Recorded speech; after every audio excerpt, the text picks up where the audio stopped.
Welcome to another episode of Couchside Conversations. My name is Stacey, and I'm here with my colleague Thao, and we're going to talk about a topic that we think is the number one question we get asked by friends, family, colleagues, clients, which is, should I buy an investment property? And I think that this question has gotten really complicated because over the last 100 years, real estate investment has been an excellent investment. People have made a lot of family wealth on it. They've changed their own stars by investing in real estate.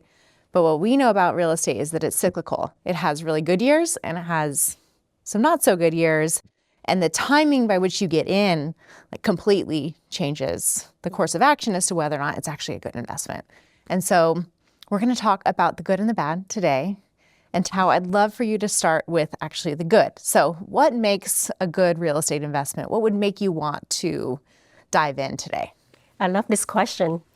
When I think of real estate as an investment, I think it will be a good investment if you can potentially rent out and earn an income of at least like 5 to 6% of its value. So let me give you an example so you can easily understand. Yeah. Let's say that if your property is worth $1 million, go on to Zillow rental and look up for other properties that is renting around your same neighborhood, like kind, so that you can do an estimate and see if you can bring in an income of at least around $50,000 to $60,000 a year, or equivalent to $4,200 to $5,000 a month. If you can earn at least that, then that would be considerable. If it's not close to that, then it may not be worth it. So we have to look at the comps online and really understand, is it getting that 5 to 6% return? And that's not just the income, right? So you can't just see what Airbnb is charging and assume that's what you'll get. There's other expenses included too, right? Yeah, exactly. You have to also think of the expenses that may potentially come up as well, because there's maintenance and upkeep that you have to deal with. We can talk about Airbnb separately later, but there's a lot of complexity on top of Airbnb. When you think of rental property also, think of long-term, right? Because location matters so much. I mean, that's the basic rules of real estate: location. Look for place that you can potentially increase your rents in the futures. So it'd be super helpful if your local areas have, new developments or large infrastructure, like let's say a new stadium. Okay. Because that means that more neighborhood will be coming in, the place is popping up. So you have a better chance of increasing your rent in the future. Also, think of it as a long term, because I have a friend who bought a place in Mississippi 20 years ago at $200,000 because it was so affordable. 20 years later, guess what? It's still at the same valuation. So that's something you have to be careful of as well.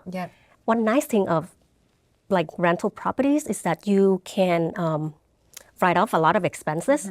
So things like mortgage interest, property taxes, homeowner insurance, like the marketing expense, the depreciation. So over long term, all of those expenses that you can write off, it can be very beneficial for you if you think of holding it as a long-term investment. If you want to remove some of the headache of maintaining these places, you can consider hiring a property manager so that they can alleviate some of those headaches for you. They can look for new tenants, deal with the maintenance and upkeep. You just have to budget yourself to pay them around 6 to 8% of management cost. Yeah, those are all really good points. It sounds like the best thing to do is look up online what's happening in the local area. Is the income worth it? Are the expenses something that you can write off? Will the property go up in value over time? And is there somebody that can manage it for you so you don't have to get the calls in the middle of the night? It sounds like if those things are all true, investment real estate could be a really good idea. Of course, it's really nice to have, if you know how to handle it. But if you are someone who want to hand it off, think of a property manager. It's always helpful. I totally agree. I have a question for you, because I know that you recently purchased a place in Tahoe. And congratulations, because I know it means so much for you and your family. So can you walk us through and tell us, how did you evaluate that purchase, even though you're not even renting it out right now? I skipped the whole evaluate the income part and just went straight to, can I afford the expenses? So about a year or two ago, my husband and I kind of got together and we said, what do we want our life to look like? What's important to us? Where do we want to be? What would be fulfilling? And we both grew up in Lake Tahoe. My mom lives one street over from the cabin that we purchased. We know that Tahoe is a part of our long-term retirement plans. And so we went on the hunt for about a year, actually, looking for a place. And we finally discovered this small little cabin, and we looked at each other and we said, is this a good financial decision? And I think when you're making these types of calls, you have to ask yourself both the question of, is this a good lifestyle decision? Which I think it checks all the boxes. It's close to family, it's a part of retirement plan, it's meaningful to us. But then the financial decision, we had to really sit down and talk through that. And so if you're going to be purchasing a place that you're not necessarily going to rent, and you have to ask those same questions, I thought it would be helpful if I just walk through the conversations that my husband and I had. So number one, I think it's really important that both our primary residence in Southern California and our cabin in Tahoe, the total cost is less than 40% of our income after tax. So you take your income, you minus the taxes, and then 40% of that number is what we want to keep our costs under. And so that checked that box. Okay, great. So at least I know that with both homes, I can afford it. And if something weird happens, I'm not going to be having to fire sale a home. So that was something that was really important. The other thing is cost of maintenance and care and fixes. In Tahoe, one of the first things that happened is heavy snowstorms. Our roof tiles fell off. And I'm like, oh gosh, what am I going to do about the roof tiles? Somebody having to shovel the snow for you. Yeah, I had to put a corrugated metal so that the snow slides off easily. So I had to think through, do I have an emergency fund to be able to pay for some of those costs? And so when you're thinking about buying a second property, I think that you should take those rules of thumbs into account. Is this aligned with my lifestyle? But then also, can I afford it? And can I afford the unknown things that happen? And actually, maybe just the third piece is that Tahoe, generally, real estate has appreciated over time. It gets a lot of attention from the Bay Area. It gets a lot of attention from Southern California. I feel pretty good that last case scenario, I would sell it and if I had to, and it would be worth more than it was before. It probably wouldn't be the Mississippi example that you you gave earlier. Well, that's great that at least you guys have a whole year period of thinking about it, thinking it through. And I love the 40% rules because the mortgage is not the maximum price you have to pay compared to rents, right? So you have to also have room for other expenses like the snow and all the costs that you pay. All the other costs, yeah. And truly, I think to myself that with both properties, I have an asset too that will appreciate. So if we live in Tahoe for retirement, I could sell my property down here or vice versa. And so it was almost a retirement plan for me too, to have an asset that if I needed it, I could sell it and access that money. Love that. So I mentioned Airbnbs at the beginning of the episode, which is a controversial topic because so many people have flooded into Airbnbs over the last 5 years, especially since the pandemic. But there's some strong pros and cons to Airbnbs. Do you mind sharing your insights? Airbnb, it used to be very good. And until today, it still sounds very good and easy. But only if you go through the process yourself, you will see it's not that good anymore. Yeah. There's so much regulation. There's so much things that going on with it. First thing I think of is fee. The fee is very high. Airbnb take 3 to 16% off the batch. Depends on whether you want to share that fee with your renters or not. And then you also have to understand the local laws and regulations. LA, for example, they have very strict rules that you can only rent out your primary residence. And they have a cap of 120 days a year. So that you can rent it out as a short-term rental properties. If you go over that, you have to have an extended permit. Normally, you have to pay for city tax 14% already. So with an extended permit, of course, the fee gonna be higher. I've heard that happening in other places too, where basically the local jurisdiction is regulating how many people can actually provide rental services. So that's a big bummer for somebody who bought a property, then all of a sudden the local town is saying, oh no, we don't want more of that. Right. Yeah, the local people can make you take off your Airbnb listing. Or let's say that I have an apartment. I thought of renting out my apartment as Airbnb too, but my HOA don't allow that. So you really have to break it down and go through every little steps to find out whether it's doable or not. Another thing that I can think of is where we are today with interest rates environment.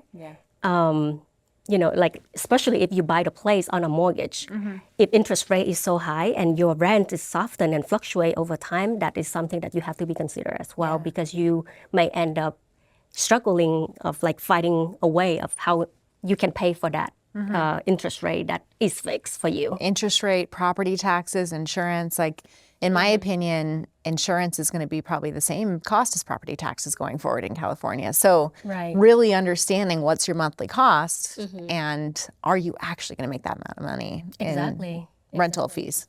Yeah. And last but not least, competition. Yeah. For me personally, when I look through Airbnb and I see cleaning fee being so high, I get shied out. I don't want to book at all. So my other options right now, and I'm seeing the trend on here that is going on right here as well, is boutique hotels. People kind of leaning toward boutique hotel nowadays, where the amenity, the service is like very consistent. You know what you get. You don't have to worry about making your bed every day. You don't have to worry about asking someone to replace your towel. You know you're going to receive it. Versus Airbnb, you have to pay for high cleaning fee, and then the towel change is not guaranteed either. Yeah, there has to be a special reason for me to Airbnb versus boutique hotel, because when I go on vacation, I do not want to clean. Cleaning is not on my vacation agenda. So there has to be like a specific reason that I do that. But I think that those are all really strong points. One other just story from Tahoe is that we have an Airbnb down the street from us. And in the winter, the Airbnb never tells, and there's nowhere on the listing that it's on a hill. And so every person that rents the Airbnb keeps getting stuck in the middle of the road, and my husband has to shovel them out. And in addition, the neighbors behind have been complaining about noise.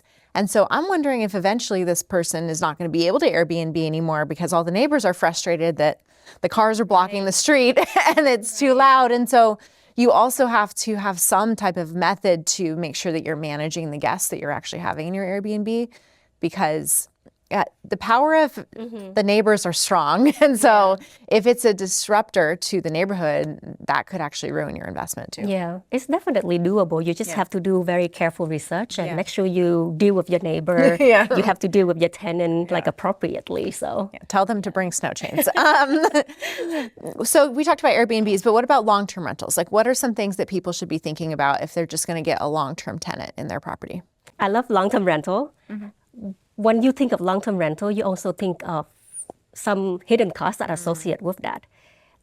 If you want to protect yourself, think of having a title under an LLC. In order for you to have an LLC, it does come with legal costs and ongoing maintenance, like to upkeep with your LLC. Then there are also maintenance costs for you to, continue holding on to the place. Think of the 3 T's that we always talk about: the tenant, the trash, the toilet. Yeah, no one wants that. No one wants that. Like, sometimes it may sound like it's a small problem, but think of like someone calling you in the middle of the night asking you to help them with the plumbing issue. Then like sometimes there's maybe things going on with your tenants, but they don't tell you until it becomes a bigger problem. For example, I rent out my master bedroom a few years ago. And my renter have some issue with water. She didn't tell me until it become like a potential mold. Oh no! Yeah, I saw like water side outside of the bathroom, and I'm like, "What's going on?" And she's like, "I don't know." Like, oh gosh! So we have to be out of the place for 3 months so I can get it fixed. And then coming back, I have to be super careful of like how to deal with her and our relationship, because I don't want her as a tenant anymore. Like, I was so ready of like engaging with my legal legal team. But luckily, it was a smooth departure. But that's the thing, you have to be very careful. You have to understand the regulations and tenants and eviction laws, because in places like LA, tenants have a lot of protections, and a lot of time landlords feel like they have nothing. They are helpless because I hear enough about squatters and. Oh, I mean, I know a personal story of somebody that rented a place, paid rent for 1 month, stopped paying rent, then listed it on Airbnb and collected income as a tenant on the property, and then took us 9 months to evict. Like, that is bad. So you have to, generally speaking, I think you mentioned it earlier, but maybe go through a property manager that actually vets these people. So then that way you don't end up with going through the eviction process can be a long time. Yeah, it's so sad, but like story like that, it come out like so often. I know. So often. I mean, nowadays, like there's better rules to protect landlord, but you have to go through legal process to Takes get a long it through. time. Yeah, so it's like a long time and the mental too that you have to go through. Sometimes it's not worth it, but it can be worth it if you do your homework.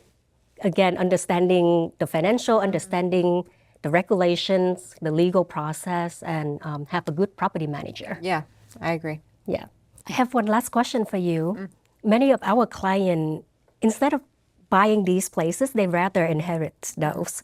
But then also on the other hand, I also have clients, well, this lady, she's young and she have 3 kids. Her goal is to eventually own 3 different rental properties so that she can pass it on to her 3 children and set them up for success. Okay. Both of these are great, but can you walk us through and tell us some of the things that people have to consider or evaluate when they're thinking of inherited properties? Sure. Maybe let's start with like the person who wants to give their children a property, right? They think it's a part of our family legacy. Wouldn't it be nice to have a cabin in Tahoe, whatever the story is, and I'm going to have my kids share it. I think that ends up being a little bit like more idealistic than the logistics tend to be. So a few things that people have to think about when they're giving a property. They really need to be thinking about giving a fund as well as the property to pay for 10 years of expenses. One of the biggest conflicts that happen is when you give your children a cabin in Tahoe. Now they're like, who maintenance it? Who's got to fix the roof tiles when they fall off? How are we going to pay for things? And they might have inherited money, but if it goes into their pockets first, then now they feel like they're putting their own money into the house versus having a bucket of money for that property. So it can feel like a burden. It can feel like a burden, right? So if the property costs $30,000 a year, maybe you put $300,000 into an investment account, you invest it into conservative things, try to make a little bit of a return, and then that helps to pay for the maintenance of the property. And then you generally should either choose one of your children to be the manager or a property manager to help manage the property. So setting up the inherited property for success, I think, is an important aspect.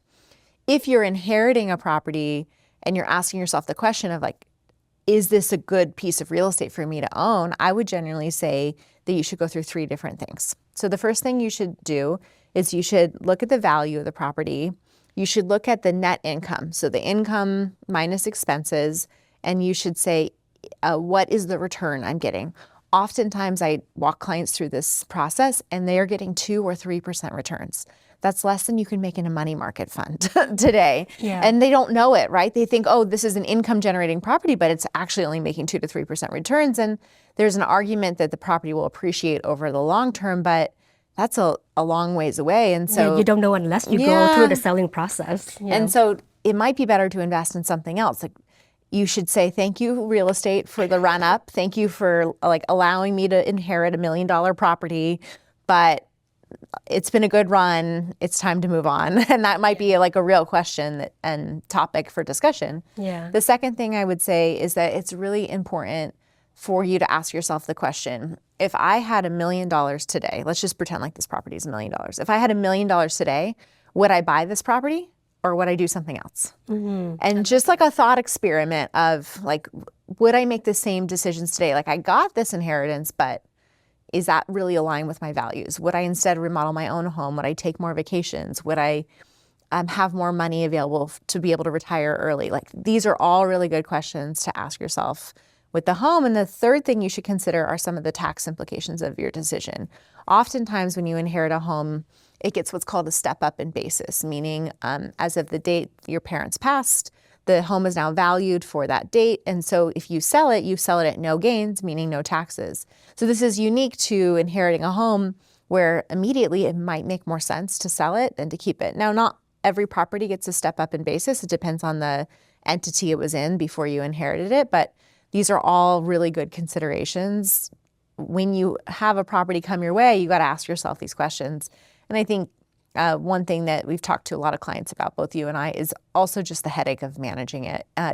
Do you want it to be a second job that you have to manage these properties? And even when you have a property manager, you still have to approve the new windows, the painting. Yeah, you have to deal with your property manager. Right? Yeah, so you kind of have to value your time a little bit too.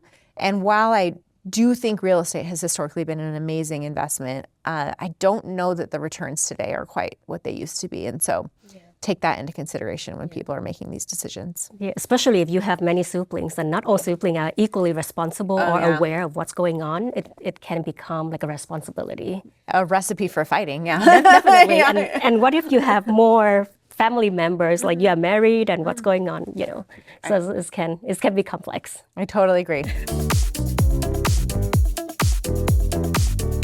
All right, so as part of Couchside Conversations, we do this very fun game called This or That. So I'm going to ask you a question and you're going to ask me some questions and you have to choose which one, all right?